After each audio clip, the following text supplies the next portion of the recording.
Bismillah ar-Rahman ar-Rahim. Assalamu alaikum, dear viewers. Welcome to this session of Meezan lecture series. You would recall that before the month of Ramadan, we were studying Ustaz Javed Al-Ghamidi's book Meezan, which is basically his understanding of Islam. And we have studied various chapters like the political Sharia, the economic Sharia, and currently we were studying the social Sharia. And today we'll, in fact, be taking our last lesson from the social Sharia. And the all-important topic that we are going to discuss today is the issue of slavery, which, in fact, Islam inherited at the times of the Quranic revelations. So up till now, you would recall the chapters that we have studied or the section that we have studied in the social Sharia. They include nikah or marriage, which, of course, details out some of the important conditions of marriage, and at the same time, it also gives us an insight into the marriages of the Prophet. And we also find, as far as this issue of marriage is concerned, what are the prerequisites and what are the conditions. We studied relations prohibited for marriage, which are basically divided into three, like relationships which are prohibited by virtue of lineage. Then we have relationships which are prohibited by virtue of fosterage, and finally by marriage itself. So these relations which are prohibited, for example, blood relatives, which of course are mentioned in this regard, and then other details have also been sorted out.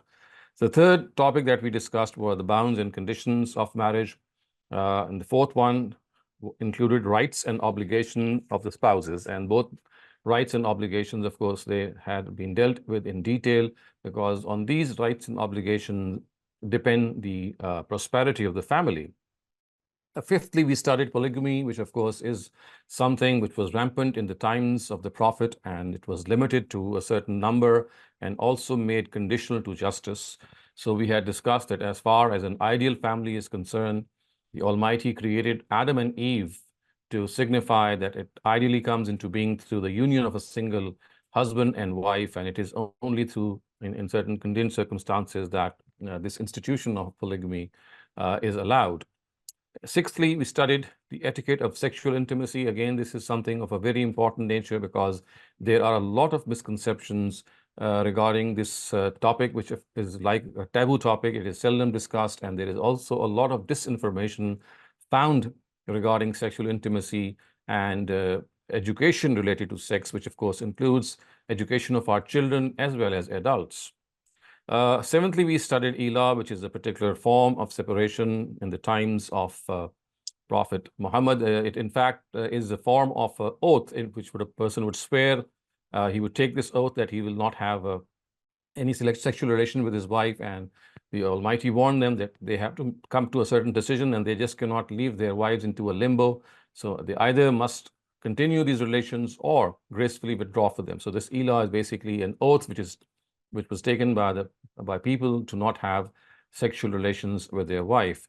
And then we discussed zihar, which was a particular form of divorce in, again the times of Jahiliyyah, in which a person would regard his wife to be his mother, and therefore he would say that just as his mother is prohibited to him, the wife is also prohibited. So this custom was also rooted out, and people who would persist, they were prescribed with certain punishments and certain atonements. We also discuss directives related to widows, which of course are a very, very weak section of society. So widows, they have to be taken care of, not only by the state, but also as an extension of the directive of a person who has passed away, and his duty to look after his wife continues for one more year when he passes away. And the Quran says that he must provide or make a will to provide 1 year's residence and maintenance for his wife, so that she's not left high and dry. 11thly, we studied the norms of gender interaction. This again is a topic which has caused a lot of confusion and misconception. So we discussed how these union or this interaction between men and women who are unrelated, how the Quran deals with them, and how it does not at all foresee a segregated society, which is more of a cultural thing. It envisages a society in which men and women, they can work together, they can live together, they can sit together, eat together, and they have to observe certain norms as far as this is concerned. 12thly, we have discussed directives relating to parents. This, of course, also is something very important because parents, particularly when they reach old age and they become jittery and in fact they become more childlike, that children who are adult, they are warned, they are admonished that they must not be disrespectful to their parents in any way, because this is the right that they have on every child. Remember, when the child was being reared by them, was being groomed by them, and they would tolerate and put up with all sorts of tantrums. So it is not befitting at all if now the parent needs such attention that the children should speak to them in such harsh tones. Yeah, 13th topic that we discussed was related to the orphans, which of course are a weak section of the society, especially in the times of the Prophet, when once a person's father would die, he would again be left to the mercy of his relatives, and of course many other relatives, which of course, although were part of his tribe, but then he was or she was dependent on these relations. So the Quran has copiously discussed orphans at various instances and said that they must be taken care of, they must be provided for, and if it is easier to provide for them by marrying their mothers, then that too should be done. At the same time, at another instance, it is also said that if you have to look after these orphans as guardians, then remember that a guardian who is rich must not in any way benefit from the money. That a guardian who is poor or is not able to look after himself in a way, but he has to maintain that orphan, so he can benefit from the money of the orphan just to sustain himself and not consume it, thinking that the orphans would soon grow up and then he would have to hand over the money back to him or to them. So this is a general overview of what we have discussed in the past weeks just before Ramadan. So today, as I said, we will be discussing the last topic of this social Sharia, and inshallah next week we'll be beginning with another one, and the topic at hand is the issue of slavery. Now, this issue has been a sore thorn, I would say, in Islamic directives, and the general view about is that today, if there is a war between a non-Muslim nation and between Muslims, then slaves can be captured, and not only captured, but women from the opposite side or the warring enemy can be captured, and they can be made slaves to the conquering or the warring army, distributed among them, and these soldiers or whoever they are assigned to, they can have intimacy with them, they can have sexual relations with them. And generally, this is the view that as far as slavery is concerned, this is something which Islam still envisages. It still propagates and says that if there is a war, then we can capture the women of the warring army and treat them as our own slaves. So so much so that I'd like to hit to you an incident in the times that I was growing up in our university days. This is about 40 years ago, maybe. I remember our physics professor, who was a very, very educated person, a PhD from a foreign university, a very true scholar of his subject, and someone who was very serious, someone who always took his subject very seriously, and he would teach us in a very, very efficient way. So he once walked into our classroom, and I remember it was perhaps 1984, which is like 40 years ago. And this was a time in which the Indian and the Pakistani armies were facing each other at the border. And I remember Indira Gandhi was the Prime Minister of India.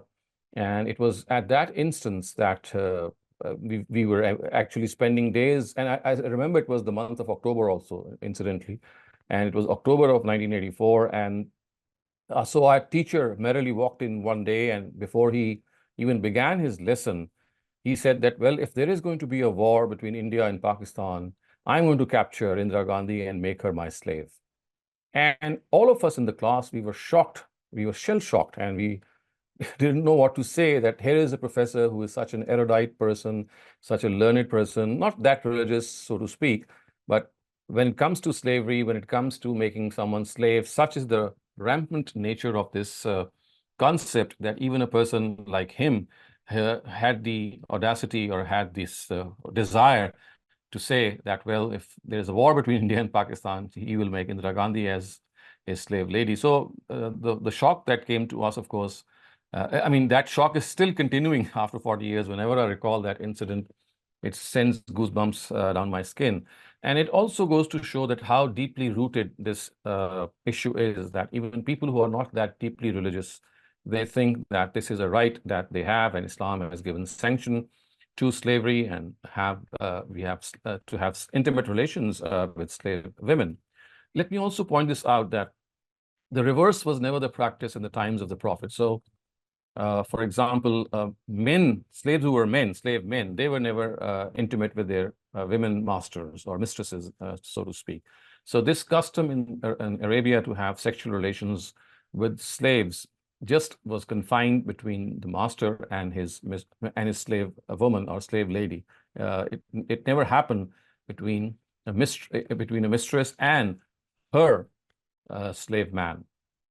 Another thing that I have found in many societies today is that people who have domestic staff, I mean, they are domestic staff, they are cleaning ladies, they are cleaning maids who come and clean or who do these chores. So I have also seen, to my horror and to my utmost horror, that they are, I mean, the man of the house, the head of the family, he would justify his sexual relations with the maid by saying that she is his slave, and because slavery is something which is permitted in Islam, so even if she's not captured in a war, so what?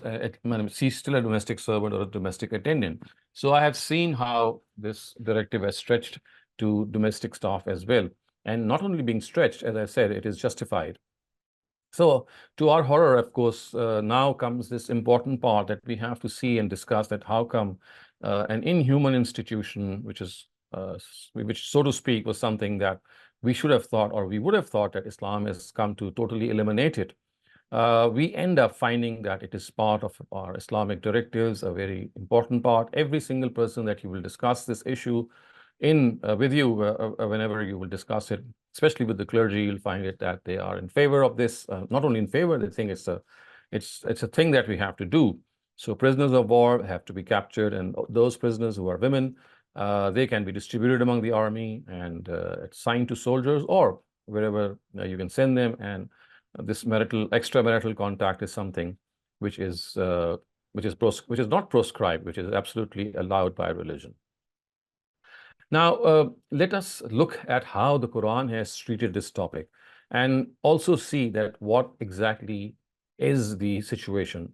Now, as far as what I'm going to present today before you, I must also at the outset say that this is how Ustaz Amin Yasir Islahi, who is the teacher of our teacher, Ustaz Javed Ghamidi, has presented this point of view in his celebrated treatise, the Quran, and shown that how this institution of slavery was never part of Islam, and unfortunately it got mixed up, and certain directives in the Quran which were given at a very specific, with a very specific context, they somehow prevailed, and people thought that slavery was something that was part of the Islamic Sharia. The cause of misconception, it seems, is that slavery was gradually eradicated from the Muslim society. So it was not that it was eradicated all at once. I mean, there are directives in the Quran about which we know that, for example, the Quran says that we must not eat pork, we must not eat anything which is not slaughtered in the name of God. So, for example, these are directives which are given and followed instantly. But as far as slavery was concerned, because it was a deeply rooted phenomenon in the Arab society, because it was part and parcel of the Arab society, you see, there were scores and scores of slaves in every household. And not only slaves, there were generations of slaves living in a house. For example, the grandparent and then the next in kin and so on and so forth, like many generations would inhabit the same household, and they would become part of the family. And also, their own moral repute was not that strong. So the slaves, both men and women, the way they were kept and the way their moral conduct was, it left a lot to be desired. So had an instant directive been given to liberate these slaves, men would have had no option but to become beggars in the society and become an economic burden on the society. And women would have, or these slave women would have turned into prostitutes, because this was what they were doing. I mean, not as prostitutes, but as mistresses of of their masters, and they would have opened up these dens of prostitution, and this whole institution would have become more prospering in the society. So an instant dismissal or an instant eradication of this institution would have resulted in a huge catastrophe in the society.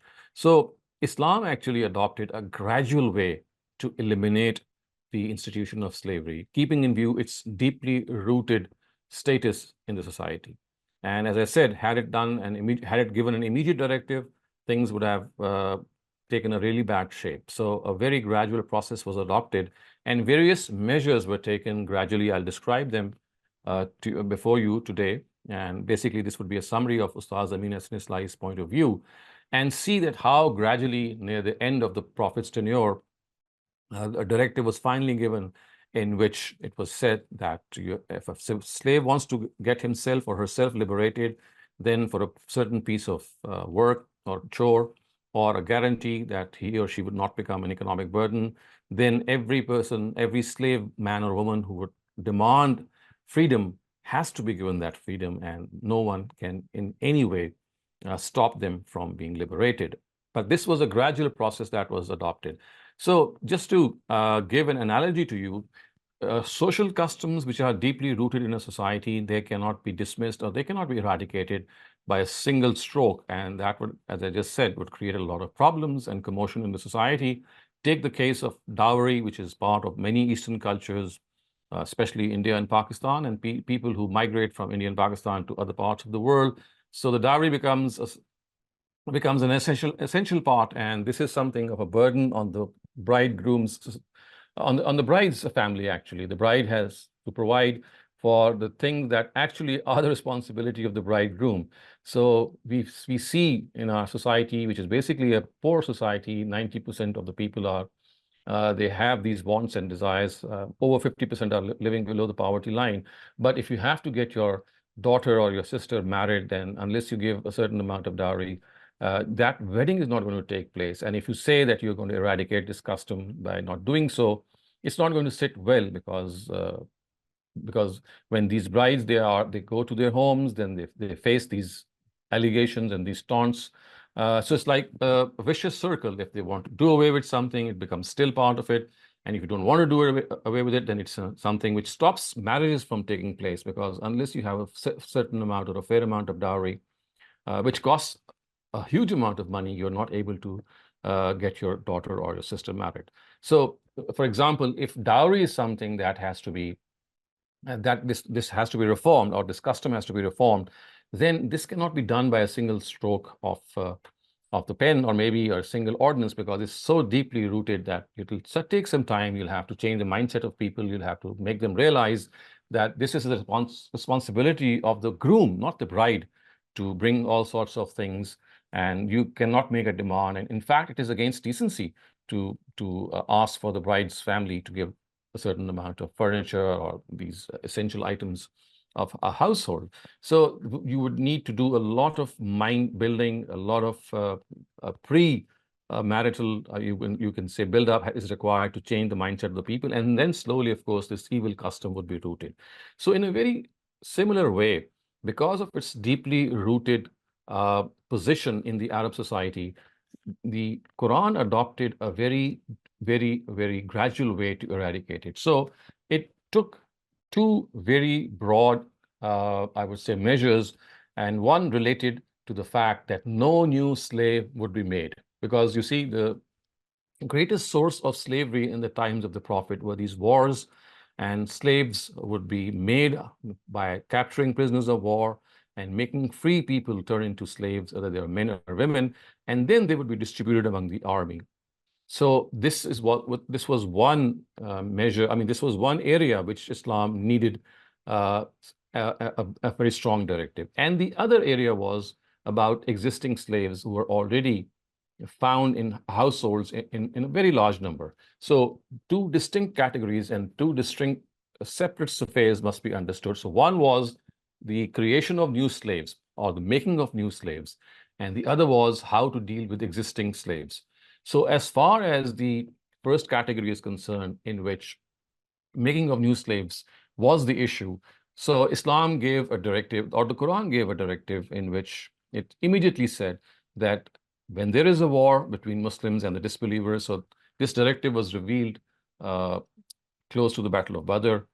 That was the first formal war between the Muslims and the Quraysh. So the Quran said, if there is this, after this war, you cannot capture prisoners of war and make them slaves.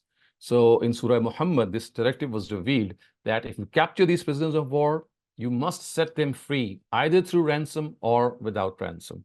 This, in fact, meant that no new slave would now be inducted in a household or in the army. So every free person caught in a battle was to be set free either through ransom or without ransom. Of course, there was an exception in the case of people who were war criminals. So about them, that was something else. Of course, they would be punished, but then they could not be made slaves. So as far as the induction of new slaves was concerned, Islam gave an immediate order. It did not adopt a gradual way because it was not needed. Any new slave was absolutely proscribed, and it was said that if you capture any slave, any prisoner of war, then he or she must be liberated either with ransom or without ransom. So this takes care of one category, which means that Islam meant business. It was serious in eliminating this inhuman institution at all cost. Now, the question that has left us to be tackled is that what was to be done, or what was supposed to be done with slaves which already existed or which already were found in various households in large numbers. So it is for this that Islam adopted a gradual strategy, because they were part of every household. So remember, new slaves were stopped. And this, of course, had to occur in Medina, because the first wars, or the wars that Prophet or the believers fought against the disbelievers, they started in Medina. So as far as the induction of new slaves was concerned, that was taken care of. Now comes this issue of slaves which existed in the Muslim society already. So for them, as I said earlier on, this gradual process was adopted. And this gradual process started off by a very, very emotional appeal from the Quran. And Surah Balad, the words are Fakku Rakaba, which means release the necks. It is as if these necks are under yokes and you have fettered them, and you need to untie those fetters and set people free. So the Quran did not say liberate slaves. I mean, this was a common Arabic word or an expression that could have been used. Instead, the expression the Quran used was Fakku Rakaba, which means release these necks. You have tied them. It's like this yoke of slavery around the necks of people. Just untie them and let them go. So it was more of an appeal, which actually was a signal of what was to come in the future.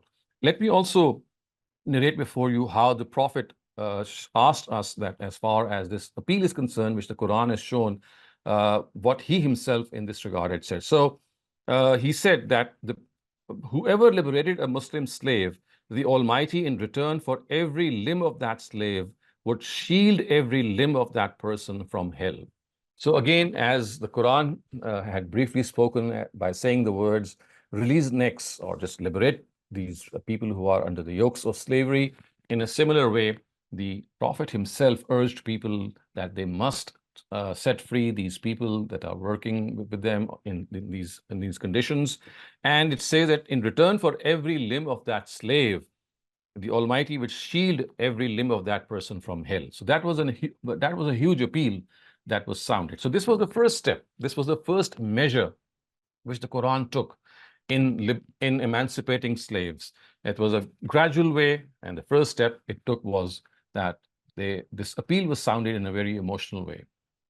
The second step that was taken by Islam was that it underscored that slaves must be treated with kindness and compassion and sympathy. You cannot be harsh to your slave. You cannot treat that slave in any way which is subhuman, which is inhuman, or which is below his dignity. And this was again said in a very, very vehement way, in a very overwhelming way, so that people who have these slaves realize that these are not commodities, these are not assets that they own, these are human beings, these are living beings, and hence they must be treated at par with all these living beings. So the second measure was that this treatment of kindness, this treatment of uh, treating these slaves with humanity and compassion was made to pervade in the fabric of the society. I'm just going to narrate before you certain narratives of the Prophet as well, which actually underscore this kind treatment. So Abu Huraira reports that a slave has a right to food and clothing, and he shall not be asked to carry out an errand that is beyond him. Again, something which is absolutely a fair thing, that you must give him, the slave, whatever sustenance he or she needs, and tasks which are beyond the capacity must not be assigned. So remember, this is basically a reminder to us that in those times, this bonded labor, as we know, it was at its inhuman worst. And these laborers or these bondsmen, these slaves, would be assigned tasks which would be literally stupendous. It would be beyond them. It would Herculean in nature, and they would be expected to carry them out. But the Prophet said that, no, you just cannot ask a slave of those times to do anything which is beyond his capacity. Then there is a narrative from Abu Dharr Ghifari. He says that they are your brothers. The Almighty has made them subservient to you. So whatever you eat, feed them with it. Whatever you wear, clothe them with it. Ever never ask to do something which is beyond them, and if there is such a task, then help them out with it. Now, this underscores a very important area, and that is that their status must be enhanced. And how? If you are going to feed your slave with the same food that you are eating, and if you have to clothe him or her in the same way that you are clothing your own self, what would this lead to? This would lead to the fact that it would become very difficult for people to keep slaves, because if they have to enhance or increase their standard of living and bring it closer to their own standard of living, this would become virtually impossible to maintain a large army of slaves and feed them and clothe them of the same standard. So basically, this had this underpinning in that as far as slaves are concerned, you must raise the standard of living, must not assign them with tasks which are beyond them. And the purpose was that people would liberate slaves, because if they have to maintain slaves with their own standard of living, it would become virtually impossible. And this would actually result in them liberating and emancipating them. And then we have another narrative from Abdullah ibn Umar. He says that whoever slapped a slave or beat him up should atone this sin by liberating him. Again, telling us that how important it is to uh, treat the slaves in a dignified way. And if something happens of this sort, then there is no remedy except to liberate a slave. If you have been harsh, if you have been cruel, if you have done something bad to your slave, then saying sorry is not enough. You must liberate that slave. That is the only way out. Similarly, Abu Masud Ansari. So he says, once when I was beating my slave, I heard a voice from behind me. O Abu Masud, you should know that the Almighty has more power over you. When I turned back, I found that it was the Prophet. I immediately remarked, O Messenger of God, I release him for the sake of God. The Prophet said, had you not done this, you would have been given the punishment of the fire. Again, telling us that beating a slave or using this harsh treatment is something which is absolutely uncalled for. And if something of this happens, then the only atonement is that you set free that slave and nothing less. So this all in all shows that basically the second step, or the second gradual step that was taken by the Quran in order to make people realize that as far as slavery is concerned, it shall be soon totally proscribed. But steps are now generally being taken so that people get this hint and set them free of their own accord. So as far as another measure is concerned, that we come to realize that in cases of, for example, unintentional murder, in cases of zihar and similar offenses, liberation of a slave was actually regarded as their atonement. So this was a third step which Islam took, that if you have to atone for a sin, I mean, there could have been various atonements. You could have been punished for that. You could have, fed people. You could have clothed them, as is the case for the atonement of an oath. But another thing that was placed for this atonement was that as an atonement for certain offenses, like, for example, zihar, unintentional murder, one of the atonement methods was that you must liberate a slave. So this again showed this clear intention of the Quran, that slowly and gradually the Quran wants that people who are sinning or making these public offenses One way to atone for those is that you have to liberate a slave. Another measure, I would say this is the fourth measure that was adopted, was that the Quran said that you should marry off slave men and women who are of capable age. I mean, if they are able to marry one another, marry them off, because this would then again make them members of the society. And again, morally and ethically, they would have a higher status, because if they are, I mean, lose character, for example, or they have this moral misconduct in them, then by marrying off slave men and women to one another, it was a chance that they would be given to lead a normal life. Of course, this would be difficult for people to marry men and women who have loose character.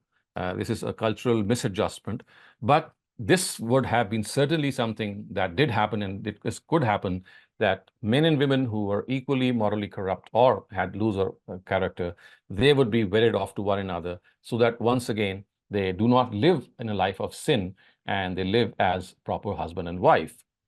And then we also find that if a person was to marry a slave woman of someone, great care was exercised. So the Quran has said in Surah Nisa that if you don't find women from your own sort, you can marry slave women who are kept chaste. So slave women were encouraged to be married to in case they were chaste. So again, this was something that raised the standard of living of these slaves.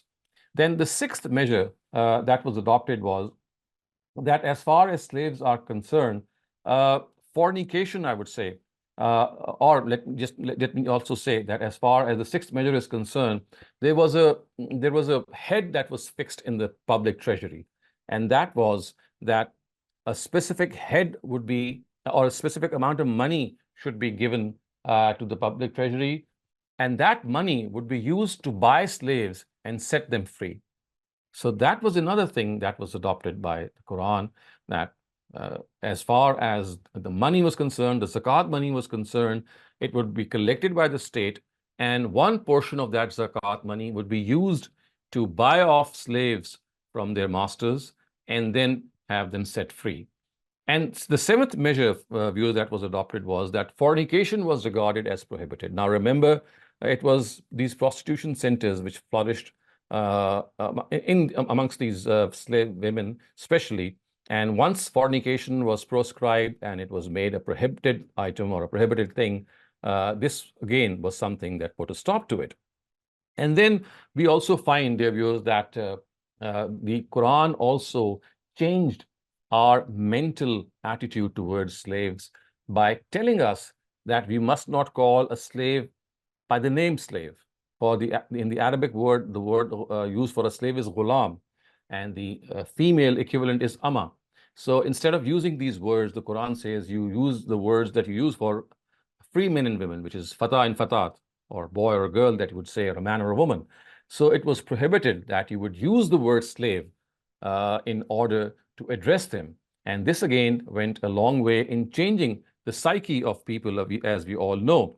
And it was actually said that people should be treated as slaves of slaves of God and not slaves of any individual. Now, as far as the Quran is concerned, these measures went a long way in eradicating and in changing the mindset. But then another drastic step, I would say, was taken by the Prophet himself.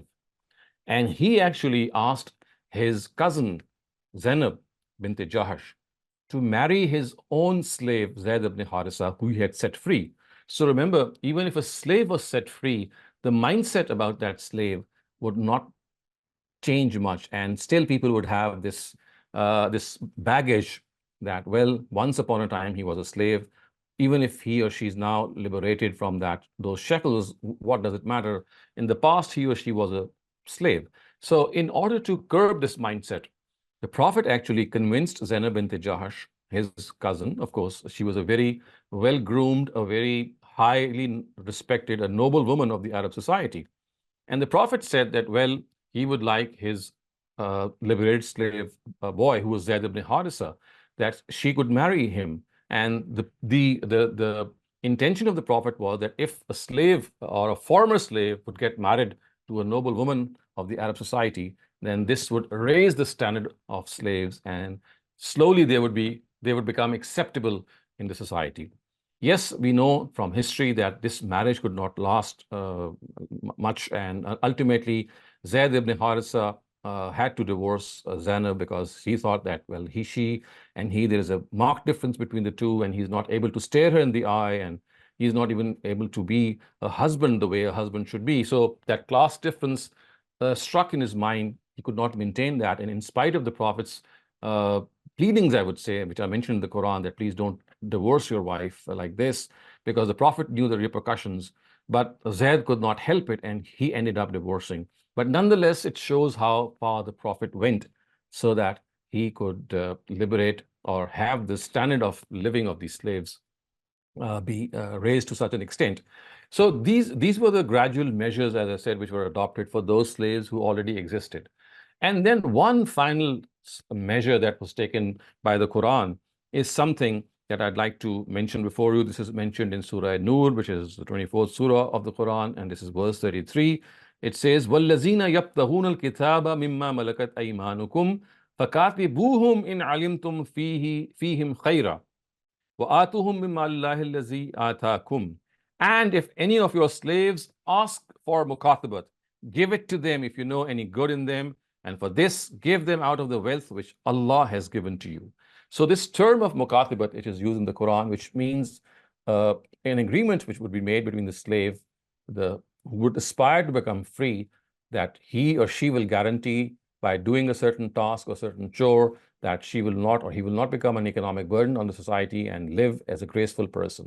So the Quran finally said that every single slave who would like himself or herself to be liberated and be emancipated, set free, if he or she would guarantee this, which was called mukatabat, then it was incumbent upon the master to liberate that person at all cost. So this is what sealed, I would say, the fate of slavery. It finally was the last nail in the coffin of this inhuman institution. So previously, we have seen how measures were adopted in which gradually it became clear that this institution is being proscribed, but this is being done slowly. But finally, viewers, we can see that near the end of the Prophet's tenure, it seems that this directive was given. Now, the question here that might arise in your minds is that if the Quran is so clear, and if there are so many narratives which have appealed to the emotions of the Muslims to liberate slaves, if this is so clear, then why is it? What on earth has made our scholars or majority scholars still believe that slavery is something which is sanctioned by religion? I think, in my personal assessment, the reason for this is by not understanding two verses from the Quran. So one of them is in Surah Mu'minun, and the other is in Surah Ma'arij, and both have the same, I mean, they have the same, almost similar words.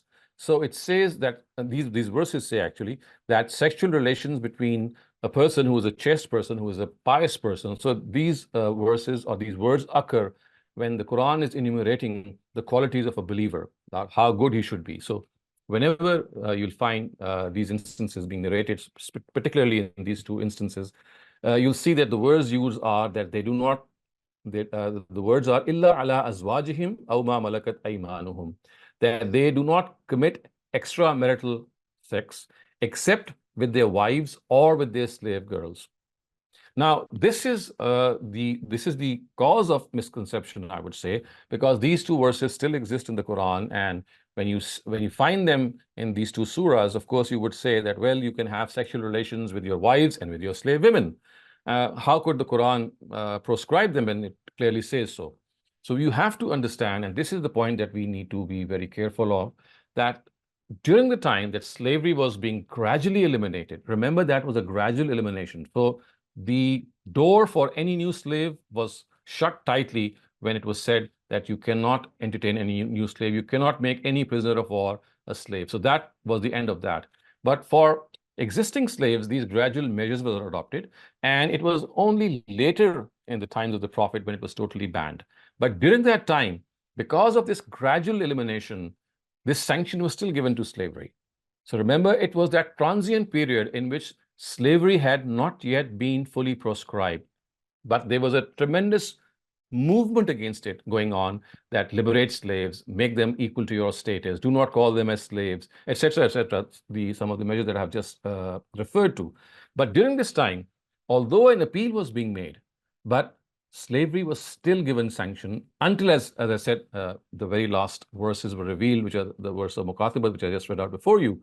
So during that time, of course, sanction was given because, as I said, it was not an immediate order of proscription or prohibition.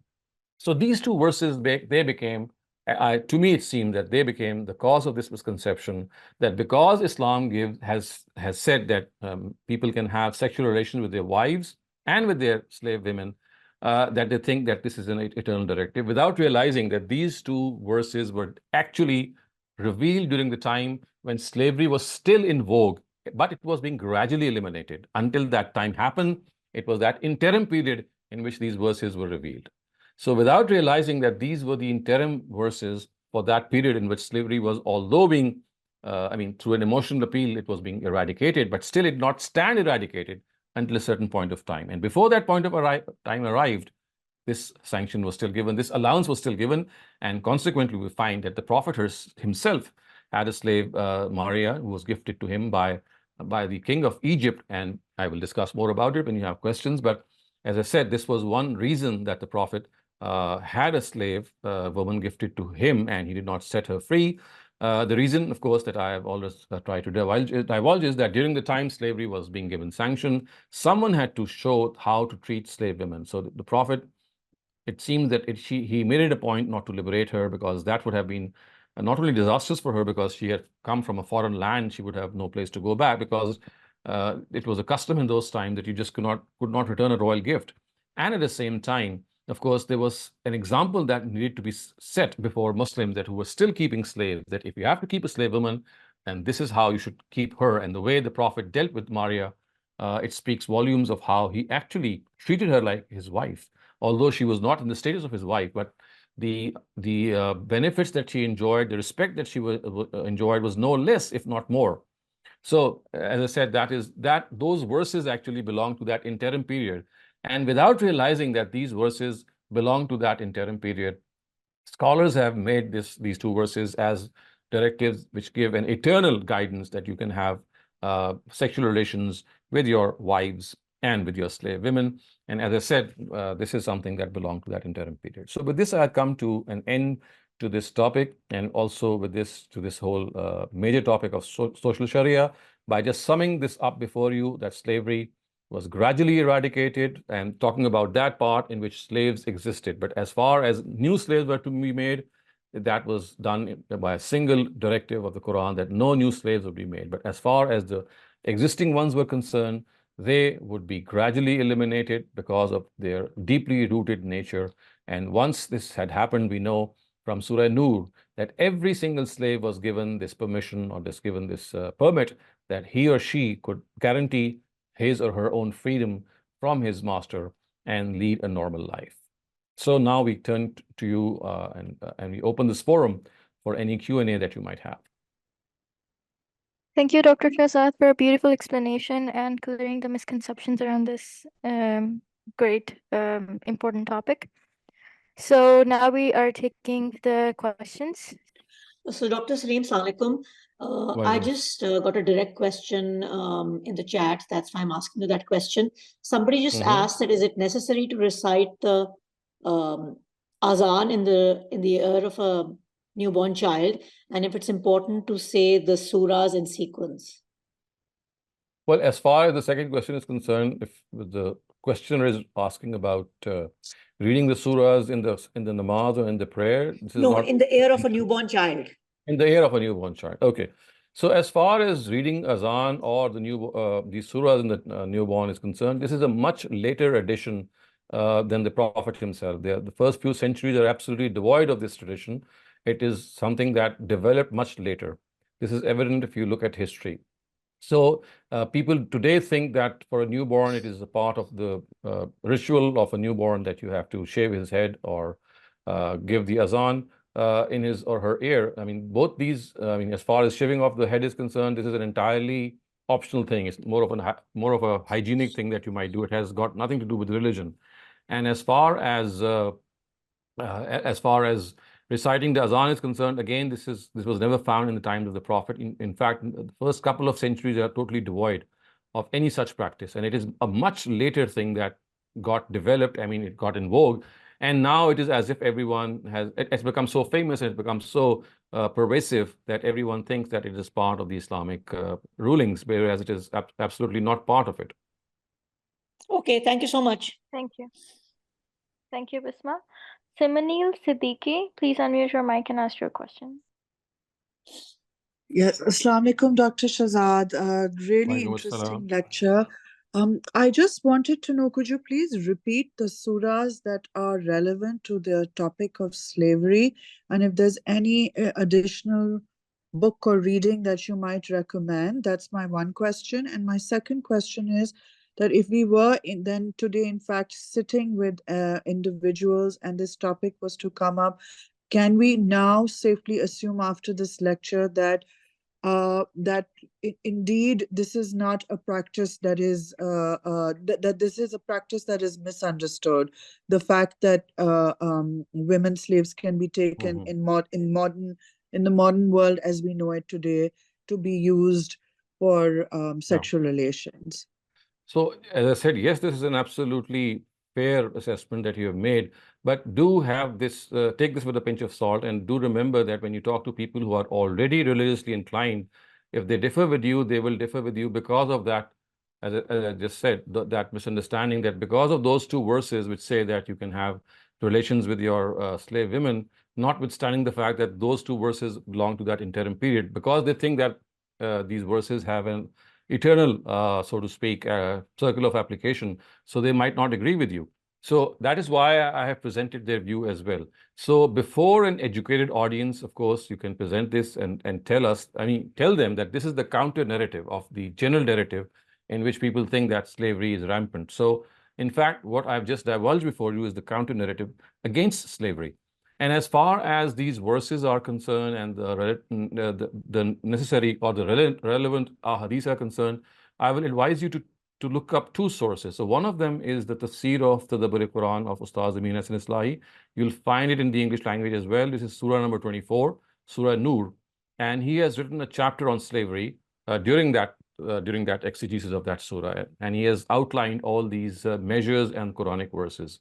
And the second source is of Ustaz Javed Ghamidi, his book Meezan, also found in the English language by the name Islam, a Comprehensive Introduction. So if you look up the chapter on slavery, there's a chapter which is on slavery.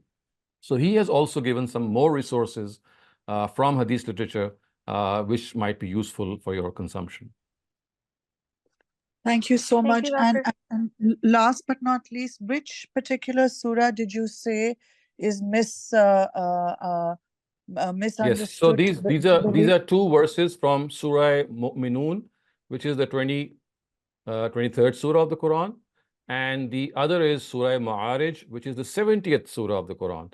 And you'll find the Arabic words as وَالَّذِينَ هُمْ لِفُرُوجِهِمْ حَافِظُونَ إِلَّا عَلَىٰ أَزْوَاجِهِمْ أَوْ مَا مَلَكَتْ أَيْمَانُهُمْ, which means that these individuals are those who guard their private parts, who guard their sexual organs, except from their wives and from their slave ladies. So these words are exactly the same in both these surahs. So these two, as I said, just repeating it again, that these are the two instances in which that interim directive was given.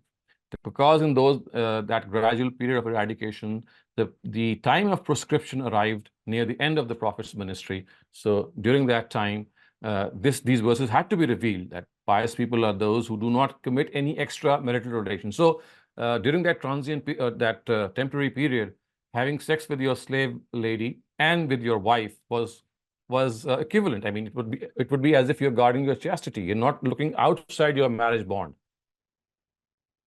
But as I said, this was also for a particular period.